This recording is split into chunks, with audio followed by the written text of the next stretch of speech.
Bonjour à toutes et tous, je suis ravi de vous présenter donc cette deuxième table ronde intitulée Fabriquer des plans de formation transverse, le passage à l'action comme objectif. Cette table ronde part d'un constat, celle de la montée en puissance donc des programmes de formation transverse conçus pour répondre à certains enjeux sociétaux comme la laïcité, l'égalité professionnelle, la transition écologique auxquels on pourrait ajouter d'autres thématiques comme le numérique ou le management. Ces plans posent des enjeux singuliers, d'une part car leur transversalité, qu'elle concerne l'ensemble des collaborateurs d'un groupe privé ou plusieurs milliers d'agents publics, pose nécessairement la question des modalités d'organisation du passage à l'échelle, qu'il s'agisse de discuter des savoirs mobilisés pour construire ces formations, dont les sujets sont parfois techniques ou potentiellement objet de controverses, ou de réfléchir aux formats pédagogiques les plus adéquats, entre personnalisation et massification. D'autre part, ces plans de formation concernent des sujets qui bien souvent ne sont pas au cœur des tâches et des métiers des formés, soulevant ainsi la problématique de la mobilisation des acquis de la formation pour transformer des pratiques professionnelles qui n'ont été que rarement pensées à l'aune de ces enjeux. Et donc, pour aborder tous ces points, nous sommes ravis d'accueillir 4 intervenants. À ma gauche, je vous les présente dans l'ordre. Mathilde Icard, vous avez réalisé l'essentiel de votre parcours dans la fonction publique territoriale et tout particulièrement sur des sujets de ressources humaines, par exemple en tant que DRH de la région Poitou-Charentes ou de la ville de Lille. Vous avez été plus récemment directrice générale du Centre de gestion de la fonction publique territoriale du Nord, expérience au cours de laquelle vous devenez présidente de l'association des DRH de grandes collectivités et coécrivez avec Philippe Laurent et Corinne Desforges un rapport sur l'attractivité de la fonction publique territoriale. À l'été 2023, vous rejoignez votre poste actuel de chef du service de la synthèse statutaire, du développement des compétences et de la donnée à la DGAFP. Merci beaucoup de vous être joint à nous.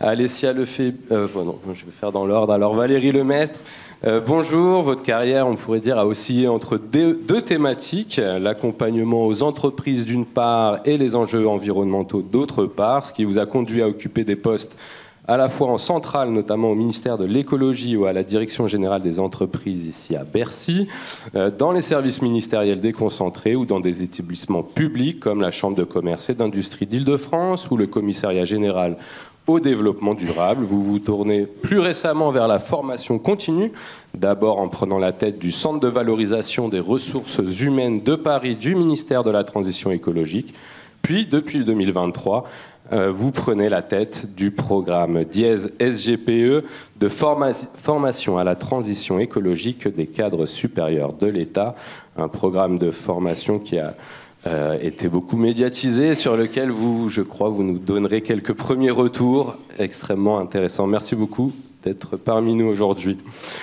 À votre gauche, Carole Berlemont, votre carrière débute dans le conseil en monétique auprès de grands groupes bancaires. Vous rejoignez ensuite un groupe qui réunit plusieurs mutuelles, Covea, où vous occupez successivement plusieurs postes à responsabilité au sein à la fois de la société mère et d'une de ses filiales, la MMA. Et puis, depuis 2024, zéro blabla, zéro tracas, vous occupez le poste de directrice performance et compétences au sein de la DRH du groupe, notamment en charge du pilotage des formations professionnelles des collaborateurs du groupe. Merci beaucoup d'être parmi nous également. Et puis enfin, Alessia Lefebvre, vous êtes sociologue, spécialiste des questions d'enseignement supérieur et d'internationalisation académique, autant en tant que chercheuse que responsable administrative au sein d'établissements prestigieux. Vous avez, entre autres, piloté la coopération internationale de Sciences Po dans les régions Asie-Pacifique, Afrique et Moyen-Orient, dirigé le programme Alliance de l'Université new-yorkaise de Columbia, un incubateur d'innovation dans la recherche et la formation, et occupé les postes de directrice adjointe de l'École des hautes études en santé publique. Vous avez été directrice d'AgroCampus Ouest, et depuis quelques semaines, même si ce n'est pas encore officiel, vous serez la future présidente de Sciences Po Aix. Vous interviendrez aujourd'hui. directrice de Sciences Po Aix. Vous interviendrez aujourd'hui forte de ces différentes expériences, mais aussi en tant que cofondatrice et présidente de l'association Une fonction publique pour la transition écologique, que vous nous présenterez sans doute tout à l'heure. Merci beaucoup. Alors vous êtes habitués désormais. On va vous soumettre une petite question sur WooClap dont on dévoilera les résultats en fin de table ronde, juste avant de prendre une salve de questions du public. La question est la suivante. Selon vous, quel est l'élément le plus favorable pour former aux grands enjeux transverses? Vous avez une variété de réponses. Vous pouvez à la fois répondre maintenant ou en cours de table ronde. C'est à votre main. Merci beaucoup. Alors pour débuter cette table ronde, je me tourne vers vous, Mathilde Icard. La fonction publique aujourd'hui est engagée dans le développement des compétences sur les différents thèmes qu'on a évoqués, la laïcité, l'égalité professionnelle, plus récemment la transition écologique. Est-ce que vous pourriez nous présenter dans ce cadre-là le rôle de la DGAFP dans la fabrique de ces formations généralement interministérielles ou se concentrant sur une fonction publique en particulier, et comment ils sont conçus ces programmes? Merci. Et d'ailleurs, en un coup d'œil, j'étais en train de me dire, mais est-ce que je vais répondre à toutes les questions que vous avez posées dans le... Bon, elles n'y sont plus, comme ça, je suis plus à l'aise, mais je pense que j'aborde en effet à peu près tous ces sujets.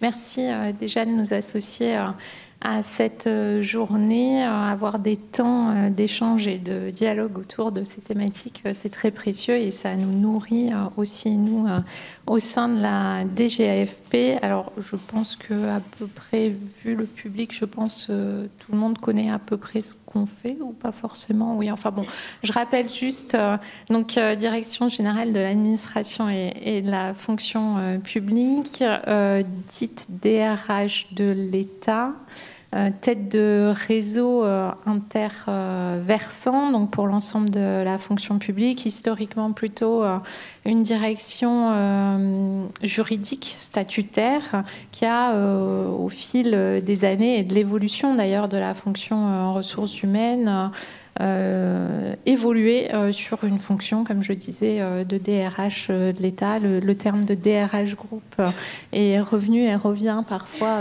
aussi dans les présentations, même si je pense que c'est plus correct, vu notre modèle de fonction publique, d'utiliser ce terme-là de DRH de l'État et tête de réseau interversant. Et là, en fait, je vais surtout parler de notre rôle au sein de la fonction publique de l'État, même si dans la fabrication de dispositifs de formation, on peut être amené à partager au travers des réseaux des écoles de services publics des actions de formation pour l'ensemble de la fonction publique. Alors, quel est notre rôle? Et au titre de cette... Et pourquoi c'est moi qui interviens aussi, c'est qu'il se trouve que dans ce titre à rallonge là, du service, vous avez entendu qu'il y a le développement des compétences et donc les politiques de recrutement, de formation, ce qui vous intéresse plus spécifiquement, mais aussi de mobilité, de construction de parcours. C'est plus spécifiquement le département des politiques de formation qui est sûrement représenté cet après-midi au sein de la DGAFP qui travaille tous ces sujets. Nous, notre rôle dans la fabrication, j'aime beaucoup ce terme, déjà parce que ça donne aussi, je ne sais pas de quoi vous avez parlé ce matin, mais cette idée qu'on conçoit, et puis il y a un côté aussi peut-être artisanal au sens noble du terme. Notre rôle dans la fabrication, c'est, vous l'avez dit, Eduardo, de répondre à des enjeux liés à des compétences transverses. Et alors, ces compétences transverses qui occupent potentiellement et qui concernent l'ensemble des agents publics et pour là, ce qui nous concerne cet après-midi, des agents publics de la fonction publique de l'État, elle implique qu'il y ait un portage, une coordination, un travail au niveau interministériel et naturellement plutôt sur toutes les compétences transverses par la DGAFP. Donc, notre rôle, c'est d'abord ça, mais pourquoi on intervient? Quand on regarde les formations que vous avez citées, aussi bien transition écologique, laïcité, égalité, il y a aussi les formations en santé mentale, gestes des premiers secours. Soit ça va venir par un objectif politique très fort pour répondre aux mutations de la société. Je pense par exemple aux enjeux de transition écologique, mais Valérie en parlera, donc je ne vais pas trop développer ce sujet, soit pour répondre aux principes et valeurs de service public. Et on retrouve notamment ces formations à la laïcité, c'est les enjeux sur la lutte contre les discriminations, l'égalité. Alors, je vous disais qu'on est une direction à l'origine juridique, donc je ne peux pas ne pas parler de texte aussi. C'est d'ailleurs intéressant de voir que ces formations et les obligations de formation et donc de fabrication de ces formations vont se situer différemment dans l'arsenal juridique. Souvent, le dialogue social a une place importante. Ça, c'est aussi un sujet, enfin, vous avez peut-être discuté ou dont on peut discuter. Je pense par exemple aux enjeux d'égalité professionnelle qui vont voir aux enjeux de santé, potentiellement de santé mentale, etc., qui vont émerger au travers de négociations collectives. Donc il y a un rôle à la fois du législateur pour rappeler et porter des enjeux politiques forts, mais il y a aussi un rôle essentiel du dialogue social dans ces affaires-là et d'impulsion de la fabrique de ces formations. Et donc nous, on y est aussi naturellement du fait de notre rôle de coordination du dialogue social interministériel et interversant. Et c'est là où d'ailleurs certaines formations transverses vont pouvoir potentiellement concerner l'ensemble de la fonction publique. Alors dans les formations, je vous les ai listées, nous celles qu'on pilote directement, c'est les formations de sensibilisation à la laïcité, gestes de premier secours. D'ailleurs, je ne sais pas si tout le monde a encore en tête qu'il y a ces obligations de formation qui finalement ont émergé il y a quelque temps maintenant. Formation à la transition écologique, formation à la santé mentale, formation à l'égalité professionnelle, femmes-hommes et plus globalement formation pour lutter contre les différentes formes de discrimination. Comment on les fabrique, déjà c'est une affaire collective. Alors je vous disais déjà en amont, dans le besoin, c'est le carrefour d'enjeux politiques, d'enjeux de dialogue social, d'enjeux sociétaux et d'enjeux RH aussi au travers de l'observation des compétences, de l'évolution des métiers et d'enjeux globalement de gestion prévisionnelle des emplois et des compétences. Donc cette conception-là, on l'a construit avec les ministères, toujours sur la partie fonction publique d'État, et on l'a construit en s'appuyant sur l'ensemble des chefs de file liés aux thématiques sur lesquelles on va travailler. Donc il se trouve que dans ces formations que j'ai listées, il y en a plusieurs dont les politiques publiques sont portées au sein de la direction générale de l'administration et de la fonction publique. Et donc c'est une affaire aussi collective au sein de la direction elle-même. D'ailleurs, ça, je trouve que c'est un sujet, enfin pour moi, là où je suis important, de toujours créer les conditions à tous les moments et donc évidemment dès la conception du travail collectif entre ceux qui vont être experts en pédagogie et ceux qui vont porter les politiques publiques. C'est comme ça qu'a été conçu le dispositif de formation à la laïcité, sur les discriminations également, à l'égalité professionnelle. Donc c'est une affaire d'équipe au sein de notre direction générale. Donc on les conçoit en équipe, on les conçoit avec évidemment l'ensemble des employeurs publics, et puis on s'appuie sur certains outils. Alors l'outil structurant, même reconnu juridiquement, c'est le schéma directeur de formation qui a connu plusieurs périodes et le dernier qui est entré en vigueur en fin d'année dernière, schéma directeur qu'une partie d'entre vous connaît, qui a pour objectif de structurer au travers de nombreux axes. Je ne vais pas y revenir. Vous pourrez le trouver notamment sur notre portail si vous n'y avez pas eu encore accès.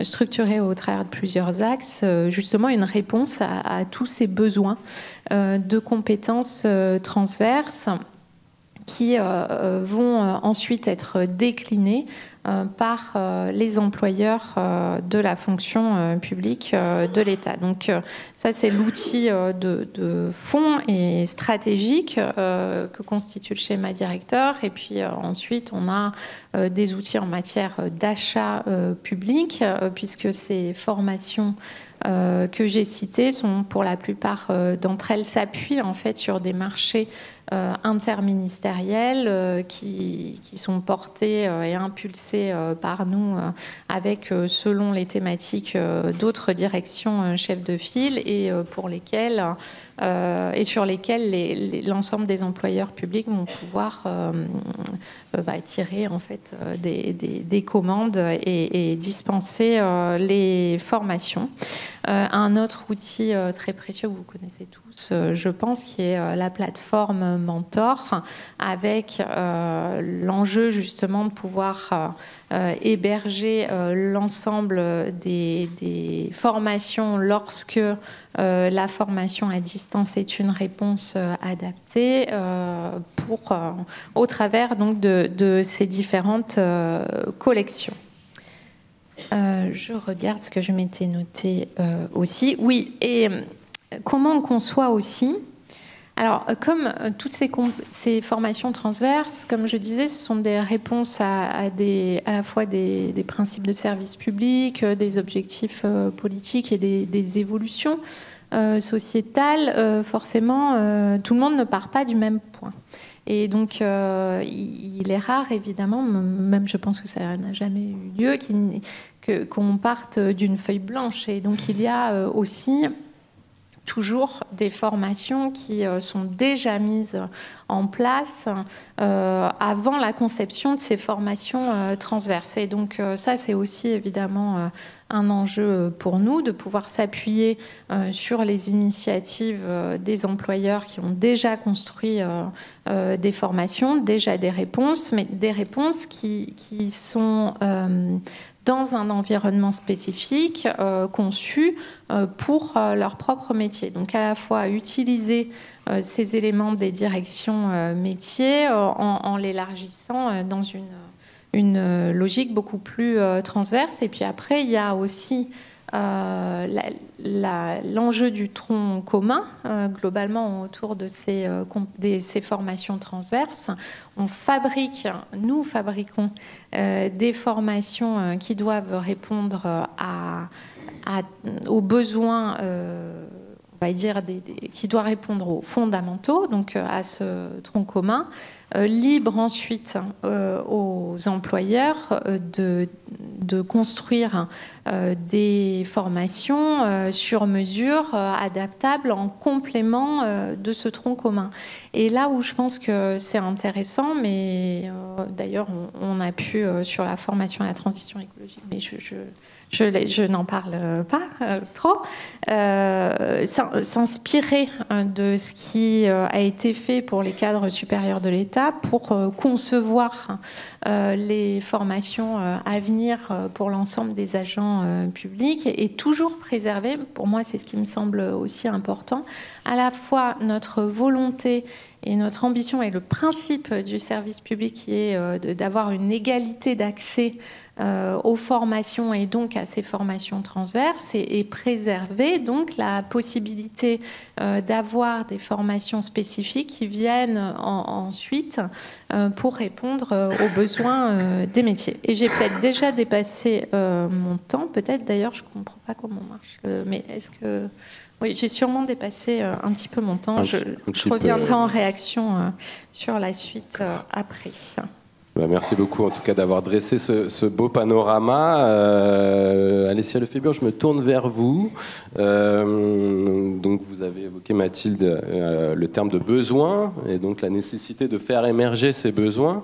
Dans le cadre de l'association que j'évoquais tout à l'heure, vous avez travaillé beaucoup sur des enquêtes liées aux besoins et liées à qu'est-ce qu'on attend de la transition écologique. Est-ce que vous pourriez nous dire quelques mots sur ces enquêtes et comment le résultat de ces enquêtes pourrait nourrir la réflexion autour de formation sur la transition écologique?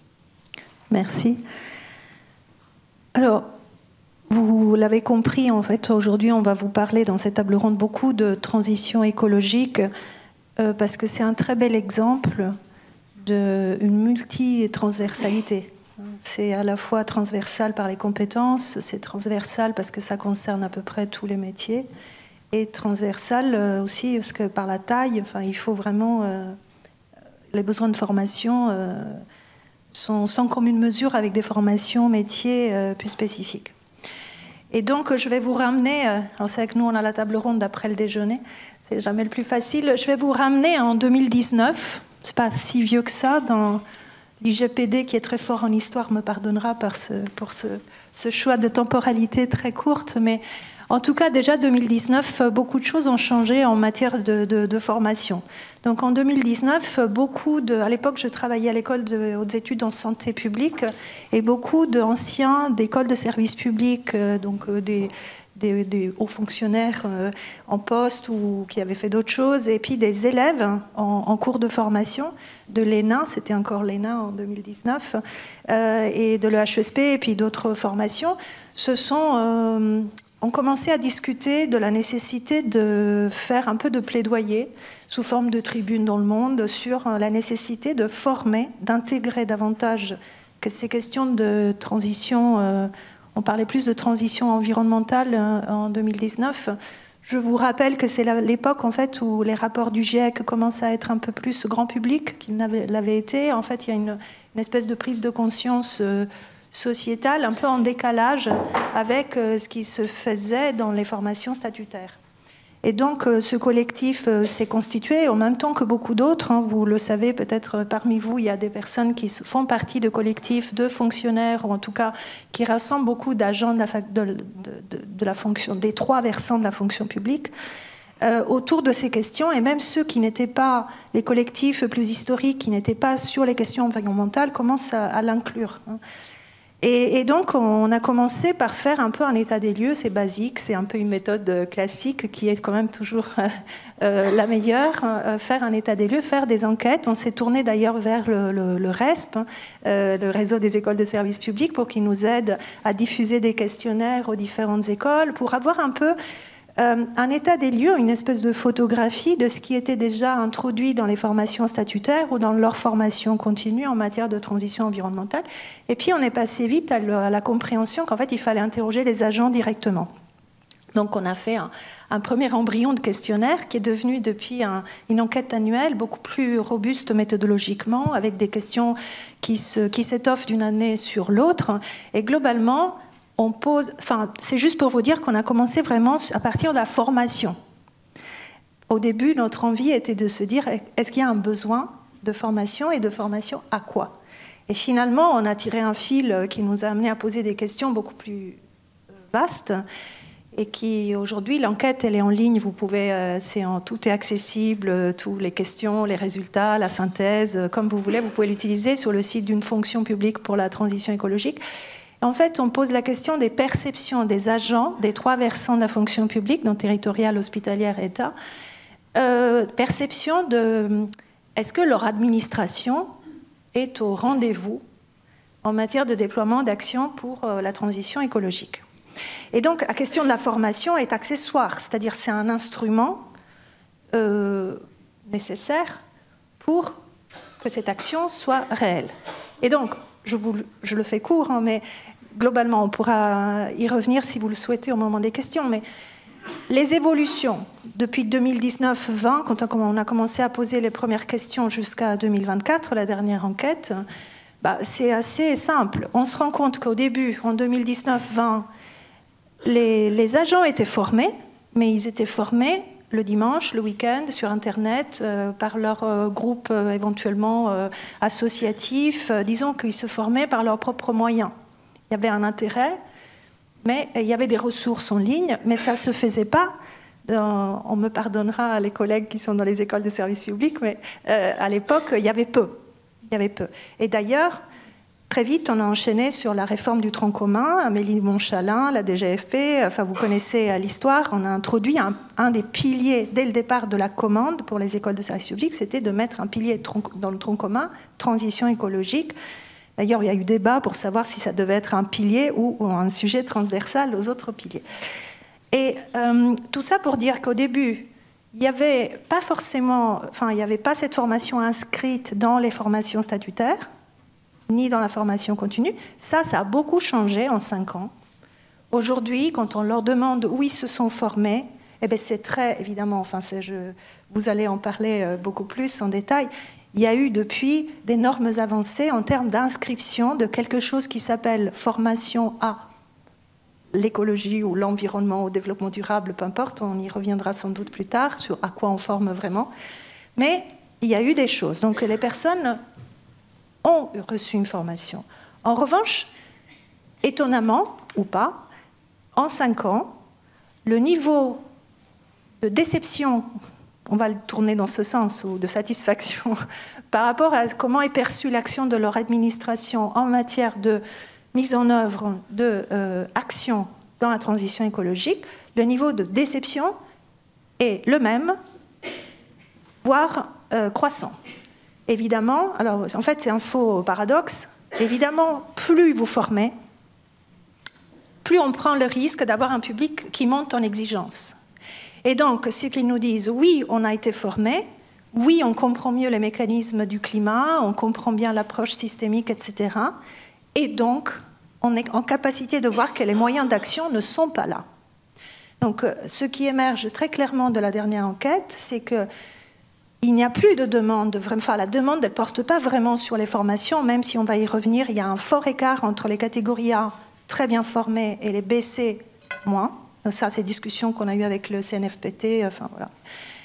Mais disons, si on met de côté ça, globalement, on a été formés, et maintenant, on demande plus.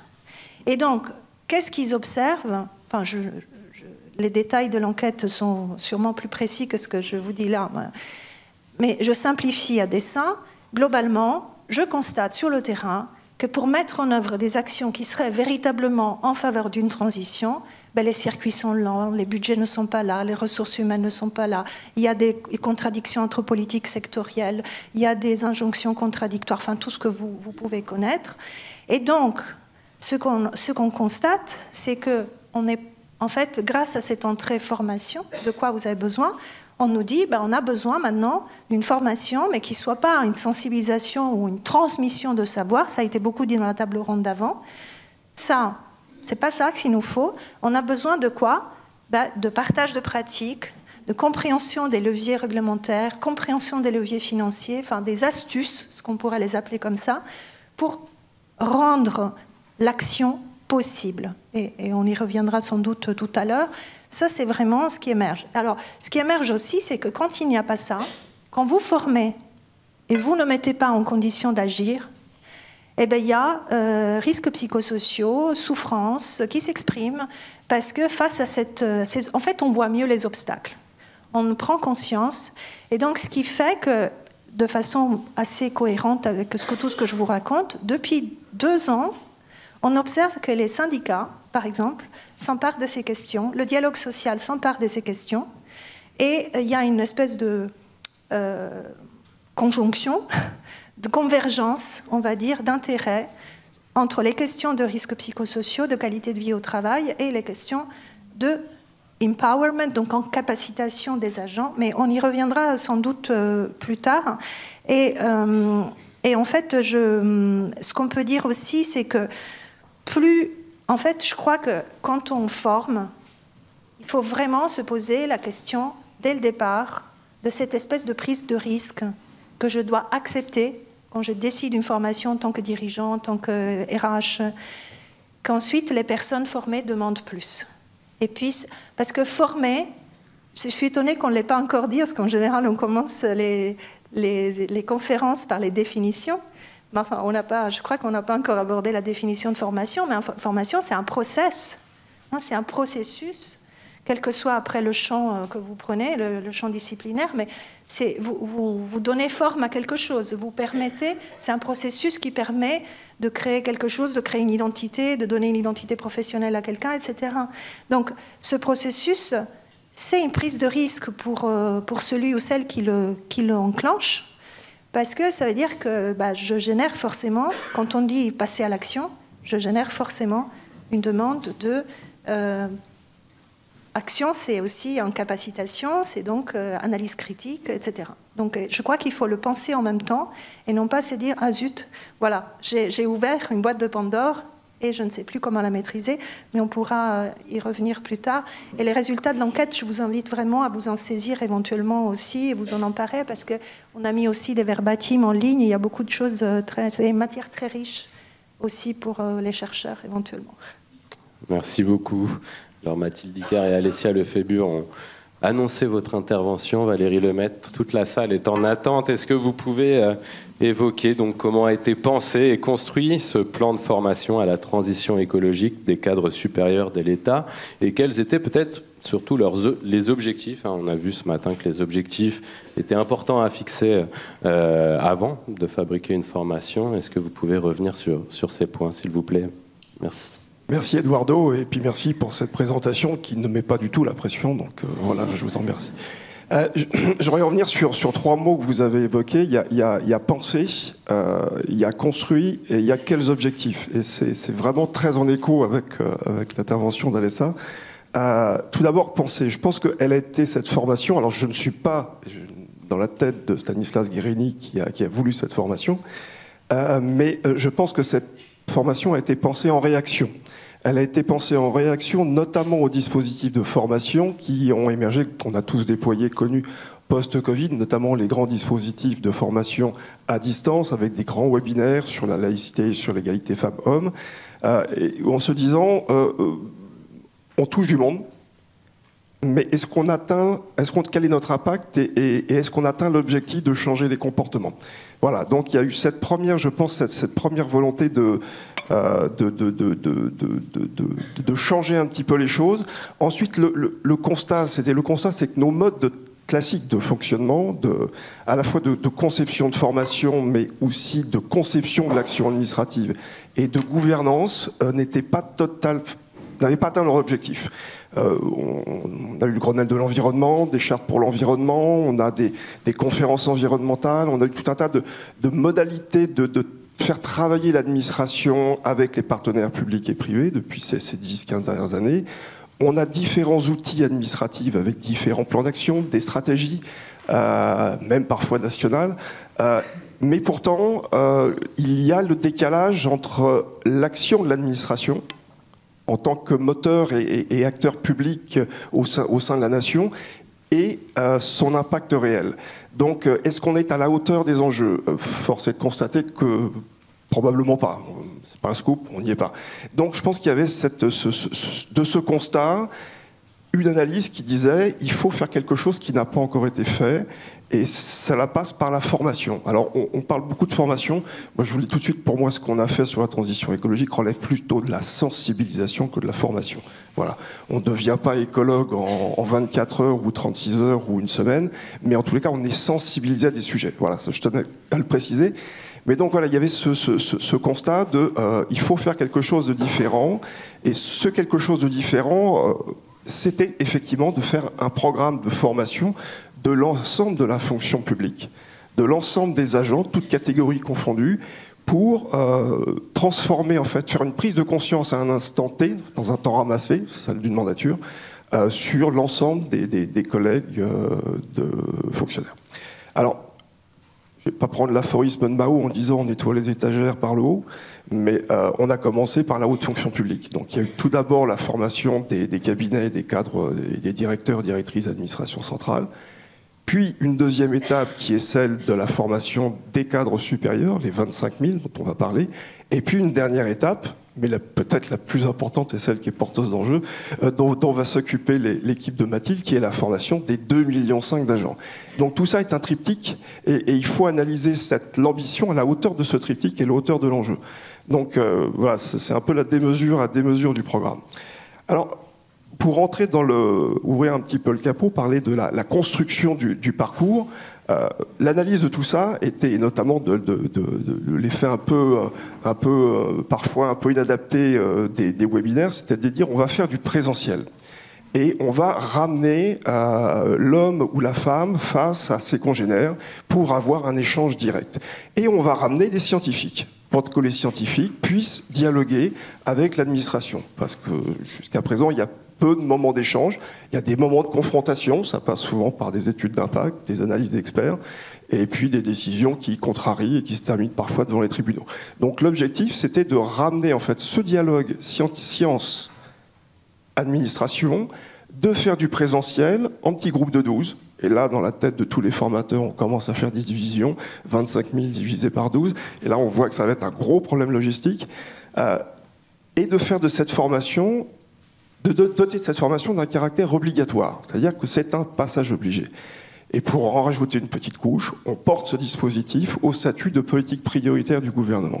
C'est de dire qu'il y a une volonté politique avec un alignement des planètes assez rare, on constate surtout maintenant, entre le Premier ministre, le ministre et l'administration pour faire d'un sujet environnemental un sujet qui fait partie des principales politiques portées par le gouvernement. Voilà. Donc, de tout ça, il y a eu un dispositif qui a été conçu donc en 5 étapes, des étapes d'ateliers, des étapes de conférences-débats portées par le CNRS et de visites de terrain, et un atelier de passage à l'action. Vous évoquiez, Alexa, tout à l'heure le gap entre la formation, la sensibilisation, et qui génère une appétence. Et s'il n'est pas suivi d'un passage à l'action structuré, qui crée un moment de déperdition. Je dirais, on en parlera peut-être après, mais c'est effectivement un des points faibles du dispositif. C'est que ce passage à l'action n'a pas été, pour plein de raisons qui sont tout à fait écoutables, structurées et dont on peut débattre, mais n'a peut-être pas été suffisamment pensé. Ça, c'est très clair. Donc ce dispositif en 5 étapes, 24 heures de formation, et tout ça à faire rentrer dans un temps limité, parce qu'on devait former ces 25 000 cadres entre novembre 2023 et décembre 2024. Donc c'est un calvaire pour les agendas. On a décalé jusqu'à la fin du semestre, donc il y a encore des possibilités de se former, mais l'objectif était effectivement énorme. Dernier point sur les objectifs. Tout ça pourquoi ? Tout ça pourquoi ? Ça n'est pas pour... L'objectif initial était démesuré.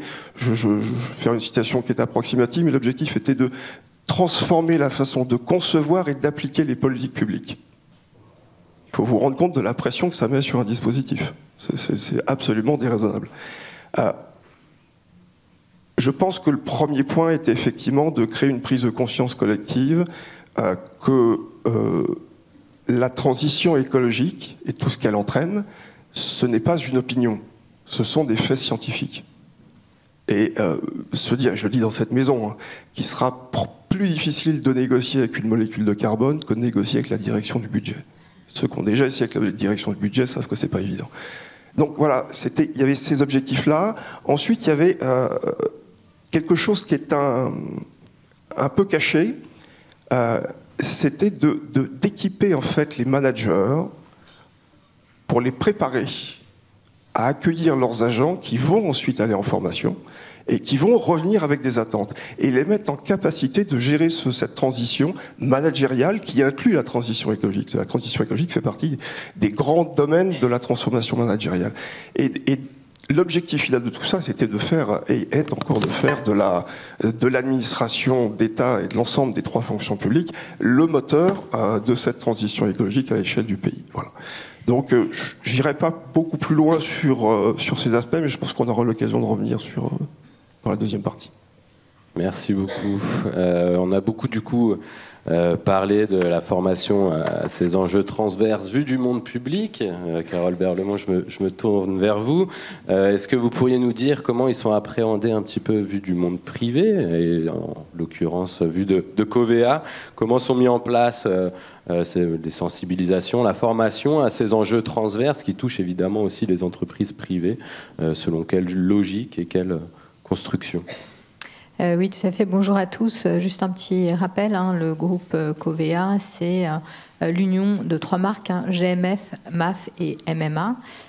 Donc ce sont les 3 marques que la direction performance et compétences accompagne dans la formation des 21 000 collaborateurs du groupe. Donc pour répondre à la question, évidemment, les enjeux sociétaux s'inscrivent dans la stratégie du groupe. Et tout l'enjeu est ensuite d'ancrer ces dispositifs au sein du groupe et auprès de l'ensemble des collaborateurs.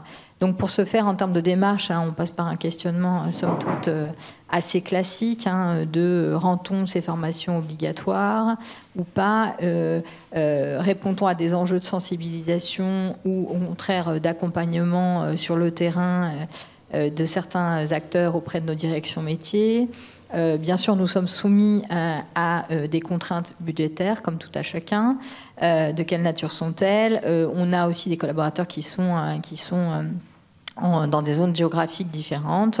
Donc la question du format aussi de ces formations se pose, bien sûr. Est-ce qu'on fait du présentiel, du distanciel? Passons par des quiz. Est-ce que ce sont des films? Est-ce que ce sont des mises en situation? Donc voilà, toutes les questions qui sont liées à la formation, nous les posons classiquement. Et je vous partagerai quelques illustrations. On répond notamment à des programmes transverses qui sont impulsés par le groupe, donc notamment autour de la diversité. Donc c'est un programme qui est adressé à l'ensemble des collaborateurs, qui intègre des contraintes de temporalité aussi, puisqu'on imagine bien que les enjeux opérationnels doivent être conciliés avec des enjeux de formation, et tout ça n'est pas toujours évident. Donc on essaie de mettre en place des dispositifs qui puissent être aussi intégrés et conciliés avec ces contraintes opérationnelles. Donc ce dispositif de diversité pour faire la différence, par exemple, est constitué de la manière suivante. Il y a une phase de présentation, de sensibilisation aux enjeux. Donc pour donner du sens à cette formation et accrocher l'attention de nos collaborateurs.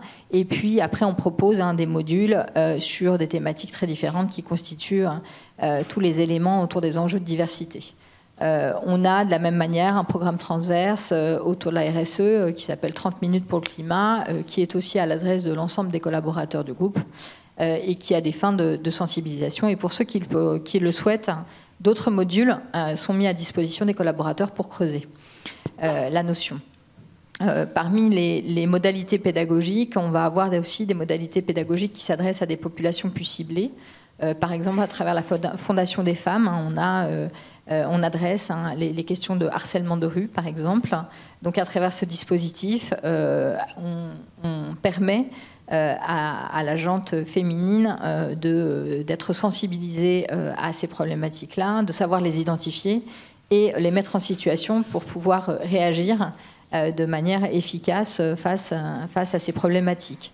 De la même manière, dans le cadre du réseau COVL, qui est un réseau qui promeut le taux de féminisation au sein de l'entreprise, on a pu mettre en place des dispositifs dans le cadre de la diversité pour favoriser la prise de parole en public. Donc ouvrir la voie aux collaboratrices du groupe pour ce type d'exercice. Et là, par exemple, on utilise des méthodes théâtrales qui permettent véritablement d'expérimenter cette approche de prise de parole en public.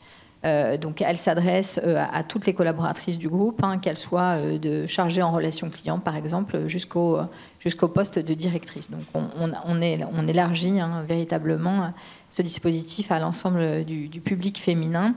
Et puis, on peut avoir aussi des dispositifs qui sont plus opérationnels, donc qui se veulent davantage en accompagnement de nos directions métiers, pour que finalement, passer cette phase de sensibilisation à ces enjeux sociétaux, on puisse les accompagner pour mettre en place ces dispositifs de manière très concrète auprès de leurs équipes.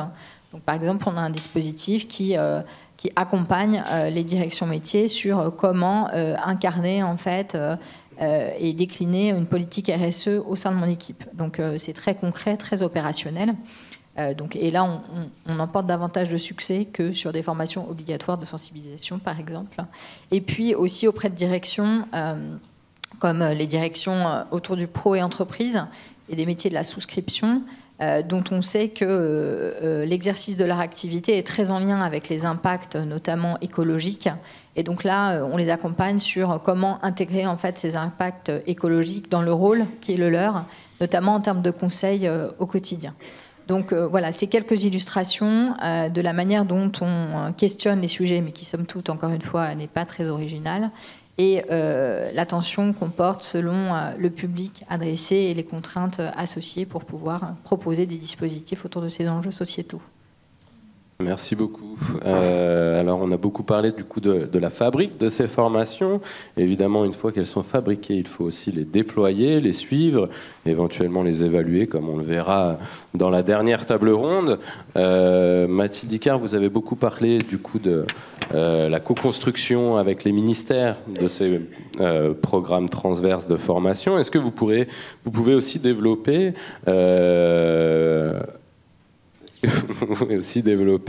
de quelle manière est organisée du coup cette déclinaison ministérielle? Est-ce que vous avez un rôle dans le pilotage, dans le suivi? Et on a une sacrée bonne ambiance pour répondre. J'ai parlé de la conception, en effet. Ensuite, nous avons un rôle qui se situe dans la continuité et structurant en matière de pilotage et de suivi. Je vais répondre à votre question, mais je vais profiter aussi de ces quelques minutes pour rebondir à ce qui a été dit sur certains sujets.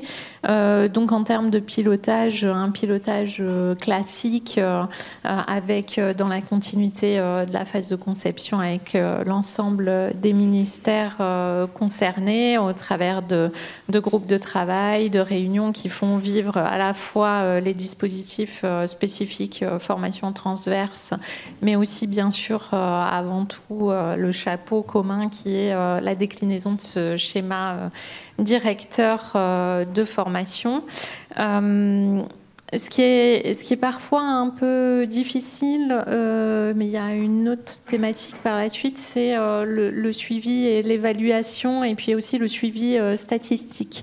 Parce que qui dit engagement sur des formations, dit, je crois que vous le connaissez comme moi, des chiffres, des objectifs chiffrés, et nous savons, et moi je le sais encore plus là, parce que dans mon service, il y a aussi le service statistique ministériel, que quand même la formation reste le parent pauvre des enjeux de suivi statistique. Donc ça, un défi quand même qui est devant nous, je pense. Alors ça pose la question des systèmes d'information, de la convergence, etc. Mais c'est pas le lieu d'en parler. Mais pour moi, c'est aussi important parce que si on n'est pas en capacité en fait de donner complètement à voir toutes les conséquences de ces formations, c'est un peu difficile de les évaluer et finalement de les piloter et de les faire évoluer le cas échéant. Il y a aussi globalement un enjeu de déclinaison en s'appuyant sur l'ensemble des acteurs. Alors les acteurs RH, les directions des ressources humaines, les acteurs sur les territoires, je pense notamment aux plateformes interministérielles des ressources humaines qui sont placés auprès des préfets et qui font vivre une partie de ces formations, comme les écoles de services publics, comme plus spécifiquement ce qui nous concerne, les instituts régionaux d'administration dont on assure la tutelle. Les enjeux aussi du côté du management, et c'est là où en fait ce que vous disiez chacun auparavant, me fait penser globalement à l'enjeu qu'on porte sur les questions de ressources humaines, de toujours penser global, penser système et de pouvoir s'appuyer sur tous les leviers de la fonction RH pour accompagner les transformations. Je fais une petite digression, mais depuis fin d'année dernière, au travers d'un dispositif financé par la Commission européenne, on lance au travers de nos travaux prospectifs un travail sur l'évolution de la fonction ressources humaines à l'ère des transitions écologiques, numériques et managériales. Et dans ce travail-là qui embarque les ministères et des ministères particulièrement volontaires qui vont tester, expérimenter des outils. Je pense qu'on pourra, enfin déjà le partager avec vous et que ça pourra potentiellement aussi inspirer sur l'impact globalement sur la fonction RH et la fonction ressources humaines de tous ces enjeux de transition. Quand je vous dis aussi penser système, je pense à quelque chose qui est que parfois, enfin nous évidemment ça ne nous arrive jamais, mais la formation et les engagements en matière de formation, notamment transverse, ça peut être une façon de se donner bonne conscience. Et ce que disait Alessia sur si finalement, enfin ça c'est mon point de vue très RH, on place pas au cœur de ces réflexions les enjeux de travail et donc d'impact sur le travail et de comment on peut construire des organisations apprenantes, on aura formé des gens. Au mieux, on aura réussi à suivre et dire ok, on a atteint à peu près les objectifs, mais souvent on aura fait potentiellement pire que mieux, puisque comme vous le disiez, en matière de prévention et globalement de risques psychosociaux, on sait que quand on renforce la capacité d'agir des personnes et qu'on n'a pas traité la suite, c'est un vrai problème. Donc pour moi, ça c'est un sujet très important. Je vous donne une autre illustration concrète qui a fait l'objet de nombreux débats dans la conception. Alors, ce n'est pas une formation transverse en tant que telle, mais ça répond à un besoin transverse des employeurs publics. On lance une formation à l'attention des agents en situation de handicap pour construire leur parcours professionnel, pour les aider sur le modèle de talentueuse, en fait, d'ailleurs ça s'appelle Handitalent, les aider à construire leur parcours, puisque nous savons, c'est très documenté, que les personnes en situation de handicap ont plus de difficultés à évoluer dans leur carrière professionnelle. Donc un programme qui est lancé, c'est très bien, on le porte, c'est très utile, ça va être, c'est soutenu et c'est à l'attention de l'ensemble des employeurs publics. On aura pu accompagner, là en l'occurrence 60 personnes, mais le but c'est que ça prospère dans les prochaines années. On touchera potentiellement les 300 000 personnes en situation de handicap concernées dans la fonction publique. Mais on n'aura pas réglé le sujet de la construction des parcours professionnels dans la fonction publique si on le traite que sous l'angle de la personne. Et d'ailleurs, on peut provoquer pas mal de frustration si on s'arrête là. Et je reviens au dialogue social. C'est dans le cadre de la construction et de la discussion, surtout avec les organisations syndicales, qu'elles nous ont dit « oui, mais… où est-ce que vous mettez la transformation globalement ?» Et donc, cette formation a été enrichie de groupes de travail avec les employeurs des agents concernés pour construire, partager, imaginer l'impact que va avoir cette formation et donc concrètement passer réellement à l'action pour parler des vrais problèmes qui sont liés à potentiellement être en situation de handicap dans le monde du travail. Donc, pensée globale. Alors, évidemment, nous, ça aurait été plus simple qu'on lance juste une formation. Ça, c'est sûr. Mais là, on crée les conditions pour qu'on discute des vrais problèmes. Et pour moi, ça, c'est le plus important. Et en somme, c'est quand même le rôle de la fonction RH globalement, quoi, hein. Créer les conditions pour régler, en tout cas discuter des vrais problèmes. Voilà, j'ai fait une petite digression, mais ça me semblait important au travers de cette illustration. Je vous ai parlé des enjeux de prospective. Donc nous, on le décline aussi comme ça, c'est-à-dire on conçoit, on met en œuvre, on observe et on voit comment tout ça peut rétroagir globalement, aussi bien sur nos travaux, je l'ai dit, en matière d'évolution, là en l'occurrence de la fonction RH, que sur nos travaux dans le cadre du Conseil d'orientation des politiques des ressources humaines, que sur nos travaux sur les référentiels des métiers et des compétences, parce qu'il faut connecter tout ça, et aussi sur le programme de travail statistique, dans le cadre de l'observation statistique sur les sujets de la fonction publique. Et la dernière grosse déclinaison que je vois aussi, c'est notre rôle comme garant, on va dire, de la professionnalisation et de l'accompagnement de la communauté RH comme DRH de l'État pour renforcer ses compétences en conception, en pédagogie, en évaluation au sein de la filière RH de la fonction publique de l'État. Je suis évidemment d'accord sur le fait que la formation, c'est un levier. Et donc, nous, notre enjeu, c'est comme je vous le disais, de penser global et de créer les conditions pour que tout s'articule ensemble, pour que ceux qui pensent parlent à ceux qui pilotent les politiques de formation, ceux qui maîtrisent les politiques publiques, ceux qui les évaluent et aussi pour ceux qui sont dans leurs étages, je parle pour moi, je suis au 6e étage de leur tour, redescendent sur le réel et puissent contribuer à répondre aux vrais problèmes de la société et du service public. Merci beaucoup. On rediscutera ensuite de ces conditions, justement.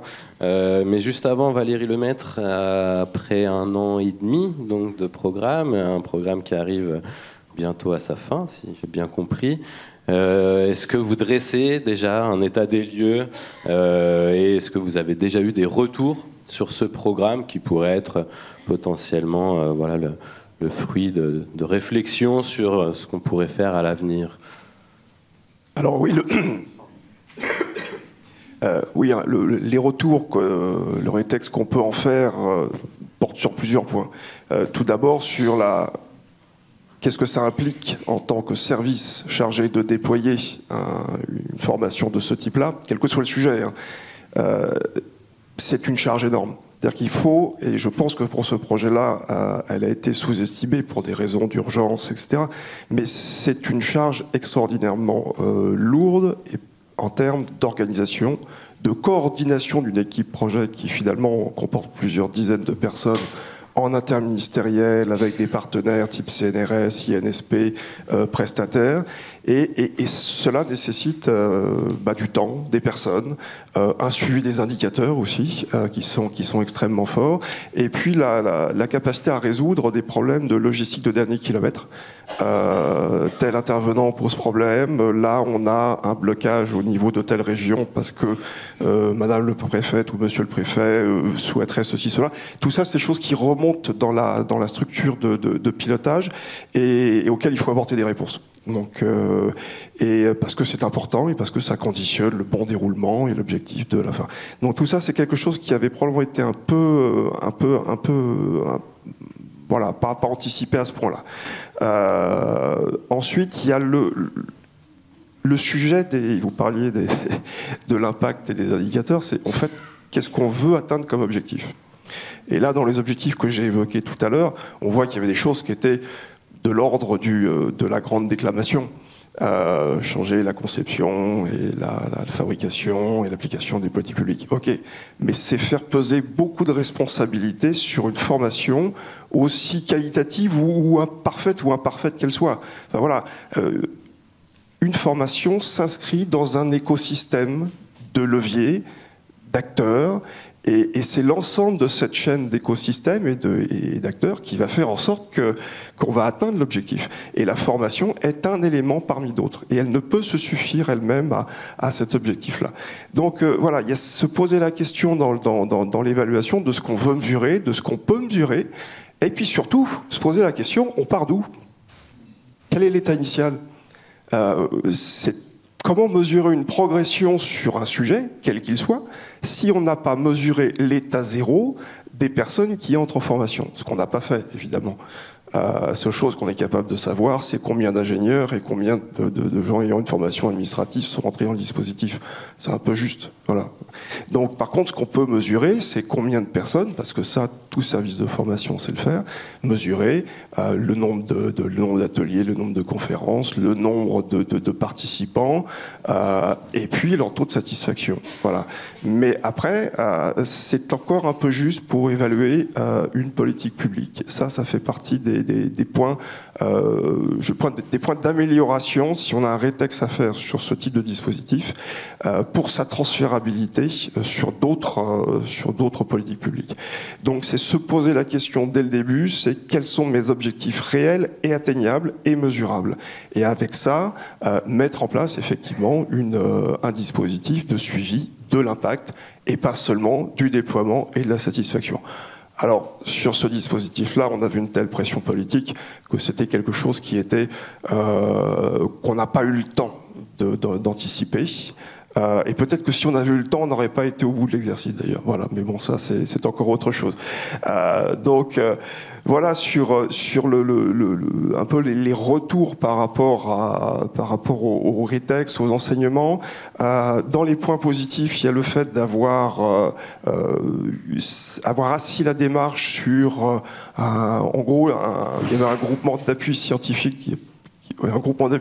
qui nous a accompagnés tout le long, et avoir ce dialogue entre des scientifiques, des services publics et tout ça pour concevoir un outil de dialogue avec les collègues, c'est quand même quelque chose d'assez enrichissant et c'était assez inédit, et ça c'était quand même quelque chose qui mérite d'être peut-être d'être reconduit si pertinent sur d'autres formations. Ensuite, le présentiel, c'est quelque chose de remarquable en termes d'efficacité. C'est une charge monstrueuse à organiser. Voilà. Et puis ça a un coût. Je pense que l'alternance entre des dispositifs de distanciel, via Mentor, et des doses de présentiel à certains moments, est peut-être quelque chose qui... Voilà, je ne parle pas de la suite, hein, mais pour d'autres dispositifs, quelque chose d'hybride, de mix, qui serait peut-être intéressant à creuser. Le tout en présentiel est quand même quelque chose d'extrêmement lourd et chronophage en termes de logistique. Eduardo, vous évoquez les transformations, en fait, les résultats. Tout d'abord, il y a des résultats quantitatifs. Sur les 25 000 personnes, tout d'abord, on s'est aperçu qu'il n'y en avait pas forcément 25 000 qui étaient dans la cible des cadres supérieurs, qu'il y avait 8 000 magistrats judiciaires qui n'étaient pas tout à fait du même ordre statutaire que les autres, et puis pour des raisons administratives, statutaires, qui n'ont pas pu être formés. Il n'y a pas de magistrats dans la salle. Non, parce qu'après ils viennent me voir quand je dis ça et ils se plaignent, ils nous disent mais non, mais on aurait voulu être formés, etc. Donc voilà, donc il y a eu plusieurs raisons qui ont fait qu'on n'a pas pu toucher les magistrats et que donc la cible de 25 s'est ramenée à 17. Et sur les 17, on a de l'ordre de 15 000 cadres qui sont entrés dans le dispositif. On en a 20 000 qui ont suivi au moins une conférence CNRS, on en a plusieurs milliers qui sont allés sur le terrain. L'objectif réel n'était pas d'envoyer tout le monde sur le terrain, mais d'offrir la possibilité d'aller voir des réalisations concrètes près de chez soi. Et par contre, le point faible, effectivement, c'est ce que j'évoquais tout à l'heure, c'est qu'on en a quelques centaines qui sont allés au bout, qui sont allés dans l'atelier de passage à l'action. Donc en fait, on a une pyramide inversée sur le dispositif. On en a beaucoup qui sont rentrés dans le dispositif, mais peu qui en sont sortis. Donc ce qui effectivement impacte a des conséquences sur l'impact de la formation, sur les changements qu'on peut en attendre. Alors, une des raisons, c'est que pour arriver au bout, il faut déjà être entré. Donc on a une progressivité pédagogique dans les étapes. Et puis ensuite, c'est la capacité, on a fait un choix qu'on assume pleinement d'avoir développé en régie cet atelier de passage à l'action pour des raisons à la fois budgétaires, mais aussi des raisons qui mieux que l'administration pour parler à l'administration du passage à l'action. Voilà, c'était un choix, mais il en résulte une capacité d'impact et à organiser des ateliers qui est évidemment moins forte que lorsqu'on passe par un prestataire. Donc voilà, il y a tout un mélange de choix qui ont été faits, qui fait que au final, le passage à l'action n'est pas achevé. Mais je pense que il faut se poser la question, est-ce que le passage à l'action pouvait s'arrêter au 31 décembre ? Honnêtement, sur un sujet tel que celui-là, le passage à l'action ne fait que commencer. Et le passage à l'action, c'est à chaque ministère. Je pense qu'il y a un temps du politique pour créer ce dispositif avec un mode héroïque. Et après, il y a le temps de l'administration où il faut se saisir des sujets. Parce que même si les planètes ne sont plus totalement alignées sur le sujet de la transition écologique, et ça n'en reste pas moins une des politiques structurantes pour l'avenir de la planète et du pays. Et donc, ce temps de l'administration, de se saisir des sujets, de s'approprier les enjeux pour décliner ça au niveau de chaque ministère et proposer à ses agents des plans d'action qui soient adaptés à leur métier. Donc, en tous les cas, c'est ma conviction personnelle. Voilà. Mais parmi les réussites, donc je pense qu'il y a effectivement ce côté quantitatif, il y a ce côté quand même réussir quelque chose que personne n'attendait.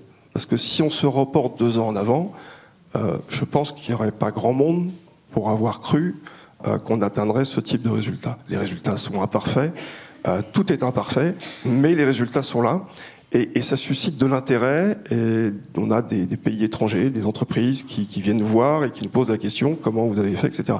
Donc on a au moins pour une fois, et je pense que ça c'est une chose qu'il faut collectivement se satisfaire, c'est que c'est une des fiertés que l'administration peut avoir, c'est d'avoir déployé ce plan pour l'ensemble de ses agents, ses cadres supérieurs, et que quelque part, il y a assez peu d'entreprises privées ou publiques qui, à cette échelle, font ce type d'effort.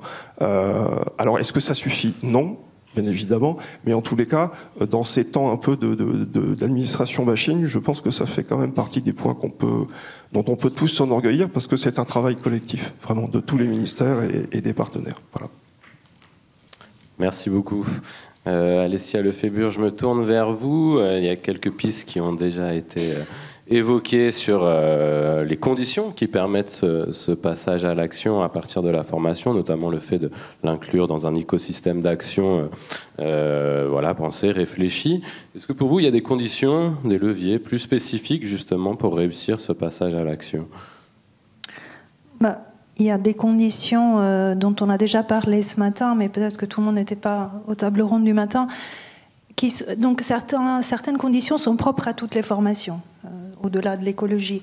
Je vais dire des banalités, mais c'est toujours mieux de se les dire ensemble et de se les rappeler, parce que c'est souvent ce qu'on oublie le plus facilement.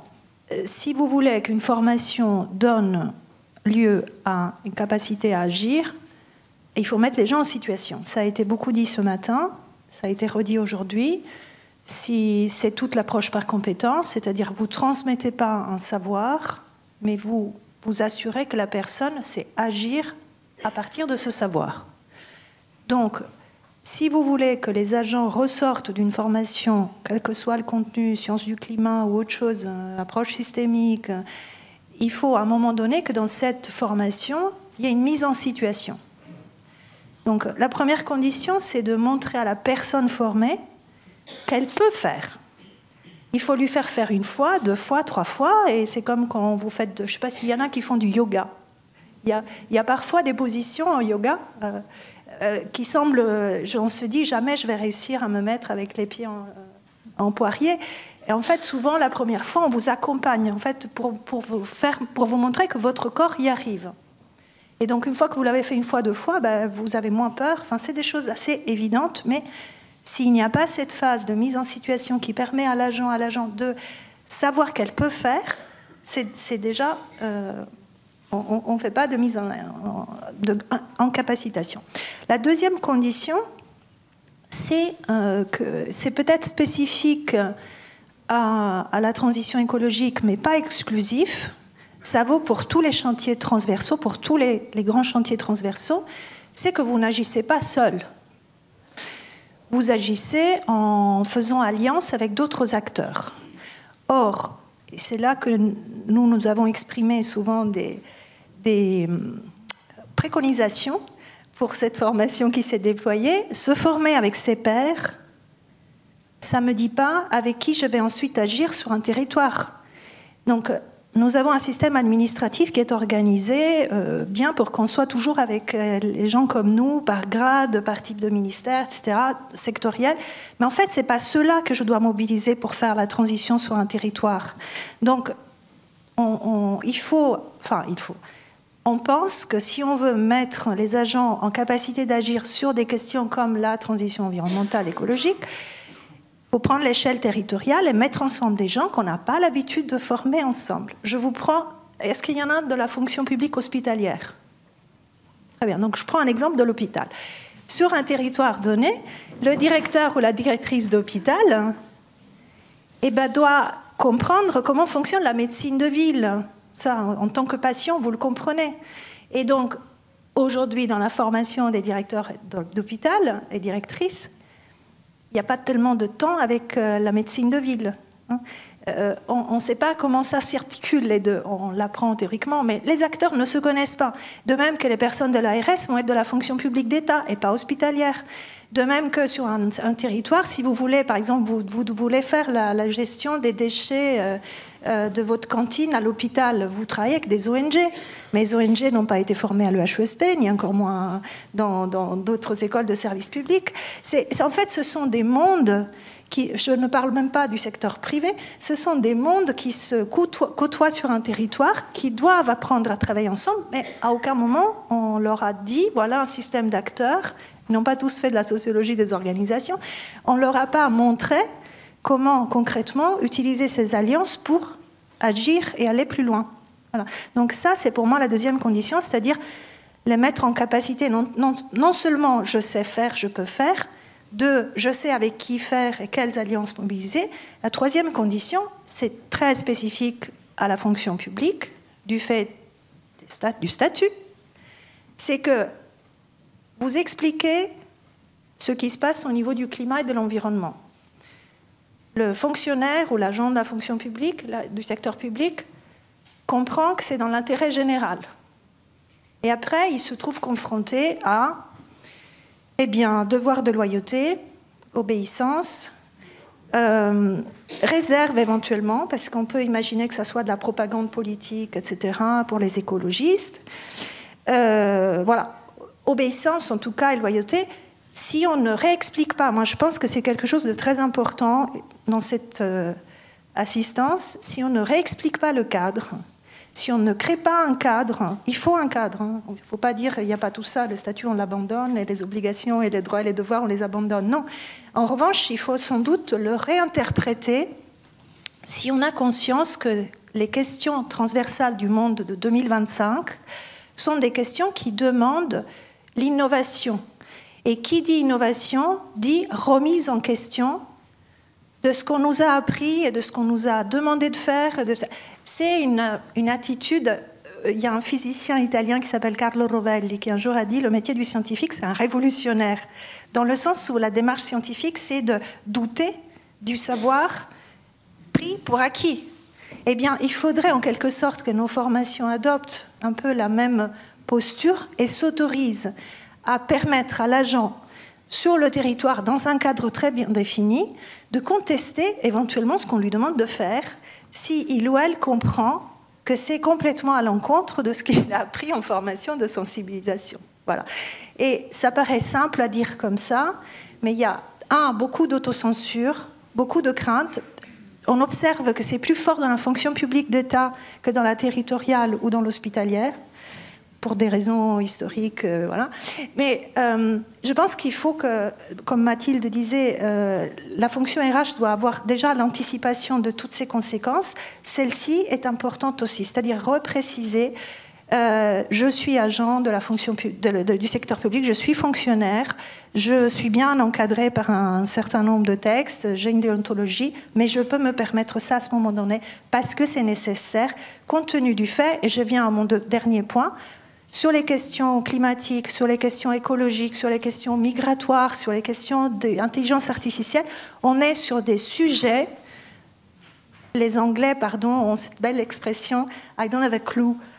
On n'en sait rien. Les formateurs ne savent pas plus que les gens qui sont en cours. On est sur des impensés. On est sur des sujets qui nous questionnent profondément, qui questionnent nos...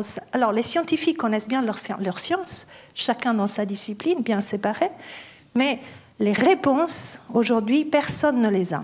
Même Jean Jouzel ne les a pas, même Valérie Masson-Delmotte ne les a pas. Ils les ont dans leur discipline. Donc, ça veut dire qu'on est dans une période où on a des enjeux, me semble-t-il, c'est ce dont on est en train de discuter, sinon on ne ferait pas tous ces efforts en politique publique, mais on est dans des situations inédites qui questionnent fortement l'organisation même des savoirs, des hiérarchies de savoir. Ça a été dit ce matin, comment je prends en compte le savoir de terrain, le savoir de l'expérience, le savoir qui n'est pas descendant, comment je casse les hiérarchies entre disciplines, et donc les hiérarchies entre personnes à former, d'une certaine façon, pendant le temps de la formation, il faudrait les casser aussi, et c'est très difficile à faire dans notre système, mais je pense que c'est nécessaire qu'on se pose au moins toutes ces questions si on veut une formation véritablement au service d'une action, et non pas pour cocher une case, et pour des finalités uniquement politiques, de dire qu'on a fait. Merci beaucoup, Carole Berlemont.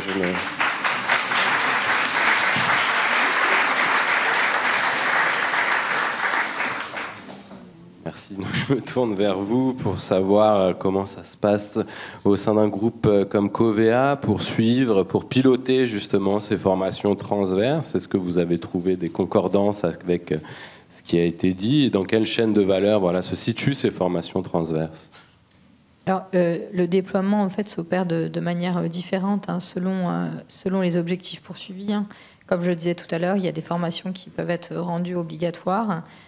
Donc la formation notamment autour de 30 000 de climat que je vous évoquais tout à l'heure. Donc là, elles sont sponsorisées par notamment le directeur général assurance du groupe. Donc à ce titre, elles font l'objet d'un pilotage précis pour suivre l'évolution de la formation au sein du groupe. Parfois, on répond à des enjeux de sensibilisation. Donc là, de la même manière, on pilote, mais sans dispositif de rappel et avec une attention qui est moins appuyée que pour des dispositifs obligatoires. Donc là, le déploiement peut prendre la forme de modules qui sont mis à disposition en libre service, d'actions de sensibilisation sur le terrain et également de l'objet d'un plan de communication autour de ces dispositifs de formation.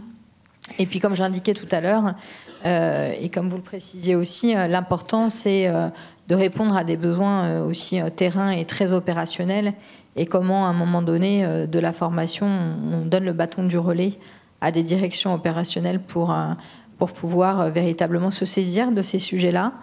Donc on a par exemple au sein du groupe Covea Immobilier qui a été un peu précurseur sur ces sujets, mais on imagine les raisons pour lesquelles il a pu l'être dans le cadre de son schéma directeur, pour intégrer aussi les impacts environnementaux dans cette copie.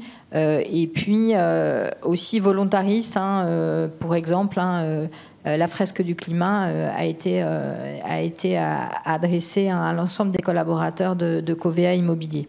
Et de la même manière, de façon très opérationnelle, on a des directeurs et des cadres supérieurs qui sont en déclinaison et en relais de ces notions et qui ont trait aux enjeux sociétaux pour pouvoir aussi être accompagnés dans le cadre de la définition des formations initiales pour intégrer ces notions-là et donner du sens par rapport aux impacts qu'elles peuvent avoir sur l'exercice de l'activité, et notamment, encore une fois, auprès de nos préventeurs ou des souscripteurs dans des domaines pro-entreprise en lien avec, évidemment, les risques climatiques qui sont associés. Donc voilà, au sein du groupe, ces différentes formes qui sont mises en œuvre par rapport à des enjeux portés et puis par rapport à la volonté du groupe de pouvoir les décliner de manière opérationnelle. Merci beaucoup. Il nous reste 11 minutes. On a commencé un petit peu en retard. On va finir un petit peu en retard. On va dévoiler du coup les réponses à la question WooClap. Si la régie veut bien afficher les réponses. Et en attendant, vous pouvez vous préparer pour des questions si jamais il y a certaines personnes qui souhaitent poser des questions à nos intervenants. Donc moi j'ai une mauvaise vue, mais voilà, je crois qu'il y a un plébiscite sur les formats pédagogiques pour varier les formats pédagogiques et adopter une logique de parcours de formation. Des réponses un peu complémentaires aux vôtres. Il y a une question ici. Il y en a même plusieurs. On va peut-être pas pouvoir toutes les prendre, mais allons-y. Je parle fort, alors. Laurence Minière, Commissariat général au développement durable, c'est donc la direction du ministère de la Transition écologique. Ce matin, on a eu des pédagogues. Ils nous ont donné un certain nombre d'indications. Le fait qu'il fallait questionner la commande du commanditaire, le fait qu'il fallait fabriquer des communautés, que ce n'était pas spontané dans les dispositifs de formation, le fait qu'il fallait éviter ce que Las Vernias a appelé le bourrage de crâne avec trop d'informations, etc. Et cet après-midi, on met l'accent sur la formation à la transition écologique des 25 000 cadres de l'État. Mais ce qui me frappe, moi, et Valérie le sait bien, c'est que quand ce dispositif a été créé, il n'a pas été créé avec l'implication des pédagogues, ni ou peu, je sais qu'Alessia a été auditionnée et d'autres, mais ni le réseau des écoles, ni les services de formation n'ont été impliqués dans le design, dans la conception de ce dispositif. Et du coup, avec un certain nombre d'implications, évidemment, dont des points de faiblesse sans doute. À l'inverse, dans l'enseignement supérieur, depuis qu'on travaille dans les universités, dans les écoles, sur les formations transverses, que ce soit la transition écologique, le numérique, etc., il y a eu un énorme effort d'ingénierie pédagogique, avec des recrutements dans toutes les universités pour avoir des ingénieurs pédagogiques qui viennent permettre aux enseignants de traiter des nouveaux dispositifs, de traiter de ces questions complexes, etc. Et moi, la question que je me pose, et que je pose peut-être à la salle, je n'ai pas l'impression que les services formation des ministères se soient renforcés en ingénierie pédagogique dans la séquence qu'on vient de passer. Et du coup, c'est une question que je pose peut-être à la DGFP, c'est est-ce qu'il ne faudrait pas que dans vos prochaines prescriptions, circulaires DGFP sur la formation à la transition écologique, etc., on mette l'accent sur le besoin de se doter de compétences internes dans les services de formation continue pour ces formations transverses. Merci. Merci beaucoup. Vous faites du coup le lien avec la réponse à WooClap. Sur WooClap, est-ce que l'un d'entre vous souhaite répondre ?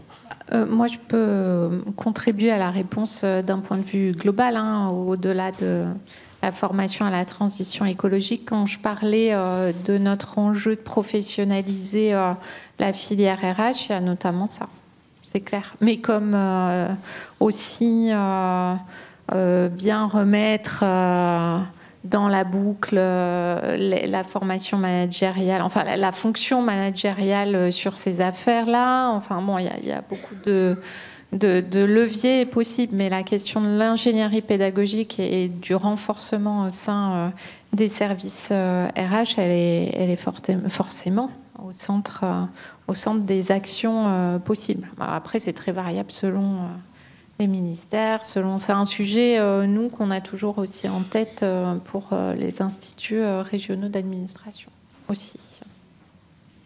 Alessia, vous vouliez réagir ? Dans le prolongement, je voudrais dire, là, avec ma casquette plutôt enseignement supérieur recherche, que dans les universités, c'est vrai ce que tu dis, Martin, il y a un énorme effort qui a été fait depuis notamment le rapport Jean Jouzel. Comme les universités, vous le savez, elles ont dû mettre en place dans la licence, en fait, ce tronc commun. Il y a eu un énorme effort sur la pédagogie. C'est vrai, l'apparition de cette nouvelle figure de l'ingénieur pédagogique qui devient l'incontournable. Et donc, il y a beaucoup d'innovations. Reste quand même que le défi est celui dont je parlais tout à l'heure, c'est-à-dire qu'à côté de ça, les disciplines sont enseignées business as usual. Rien n'a changé. C'est-à-dire que l'organisation de la recherche dans ce pays est restée la même. Donc en fait, l'économie est enseignée toujours comme on a enseigné depuis 50 ans. Toutes les disciplines sont enseignées. Donc en fait, ça se passe à côté. Donc je pense qu'effectivement, il y a des choses dont la fonction publique pourrait s'inspirer sur le plan de la pédagogie. En revanche, il y a sans doute un travail à faire ensemble avec le monde académique, parce que ça, c'est vraiment le très gros socle dur qu'il faudrait réussir à bouger. C'est-à-dire comment on revoit le paradigme scientifique dans son ensemble sur ces questions. Oui, quelques éléments de réponse très courts. En reprenant une de mes anciennes casquettes de directeur d'un centre de formation, la formation continue a été bouleversée par le Covid, mais elle n'a pas changé sa façon de travailler par rapport à avant. On est toujours en train de produire du stage, avec un dialogue avec les directions métiers qui est de là où je parle, de ce que je connais, je ne parle pas de tous les ministères, mais qui est carencé, qui n'est pas ce qui devrait être. Et voilà. Et pour passer le cap de ce que devrait être la formation continue, intégrée aux transformations managériales, intégrée aux transformations de l'administration, on n'y est pas encore. Et juste pour terminer, la direction auquel j'appartenais précédemment a rendu sur les 10 dernières années un tiers de ses effectifs. Je ne suis pas sûr qu'on en soit sorti. En termes de réserve d'effectifs, ce sont les services de formation, les services support en général, qui, par rapport aux directions de métier, qui sont contributrices. Voilà. Merci beaucoup. Je crois qu'il y avait d'autres questions. Il y a une question là. Il reste à peu près 4 minutes. Bonjour, Rola Silla de l'IGPDE. J'ai une question par rapport aux dispositifs nationaux, que ce soit pour la transition écologique, laïcité, égalité. Est-ce que vous avez pensé à capitaliser après la fin de ces dispositifs, ou même quand ils sont en continuité, sur les bonnes pratiques, sur les leçons à apprendre et les mettre à disposition de toutes les écoles de formation initiale ou continue, voire toutes les administrations? Merci. Alors, merci de cette question. Pour partager nos petites actions au sein de la DGFP, l'invitation que vous avez formulée à mon attention m'a permis déjà de faire ça en interne. Et en fait, les personnes chargées de l'élaboration de ces dispositifs, même si évidemment elles travaillent ensemble dans d'autres cadres, ne s'étaient jamais posées ensemble pour discuter de tout ça. Donc là, on est en train de le faire déjà en interne. Donc surtout, merci à vous, parce qu'en préparant, ça m'a permis d'avoir l'idée de penser tout ça, et puis surtout de capitaliser pour les prochaines formations là, qui sont devant nous, puisque je sais qu'il y a un bel avenir pour la conception et la mise en œuvre des formations transverses. Merci. Peut-être une dernière question de ce côté. Il y avait pas mal de mains levées et des réponses, si possible, rapides.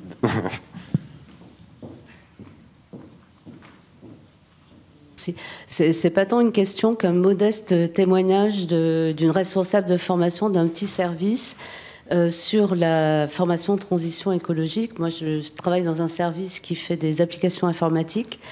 On a 3 encadrants qui ont suivi toute la formation, qui sont exemplaires. Par contre, je pense qu'ils n'ont pas bien compris le passage à l'action. Ils ont visité une station d'épuration, une école maternelle, enfin l'aménagement d'une cour d'école végétalisée, etc. Et par contre, on a, nous, des demandes fortes au sein du service sur le numérique éthique et responsable. Et du coup, on a décidé, malgré les injonctions qui nous sont données, de former tous les agents à la transition écologique de façon générale, ce qu'on fera, mais de donner plutôt priorité pour l'instant à ces agents, et il y en a une bonne quarantaine sur 150, qui sont vraiment intéressés par ces problématiques par rapport à leur cœur de métier, aux applications qu'ils sont en train de construire. On va leur faire une fresque du numérique. Je leur ai dit que ça serait en introduction, ça serait bien. Donc je pense qu'effectivement, comme vous le disiez, si y avait un peu plus de remontée de terrain, peut-être qu'on pourrait construire des choses plus intéressantes et peut-être après revenir, voilà, en saisissant pour les agents ce qui vraiment les intéresse dans le cadre de leur travail, parce que je pense qu'on n'est pas... ça c'est un exemple, mais il peut y en avoir plein d'autres. Peut-être que là, je pense qu'on serait plus dans l'action, justement, et sur un terrain plus favorable. Voilà, c'était juste ce témoignage. Est-ce que vous souhaitez, non? D'accord, et ça pose aussi la question du rôle des managers dans ces affaires-là, hein, et de leur capacité à créer cette condition-là, du dialogue, de l'observation, de descente sur les problèmes. Ouais, tout à fait. Vous faites une transition parfaite puisqu'on va l'évoquer dans la troisième table ronde. Merci à tous les quatre et bravo pour vos interventions.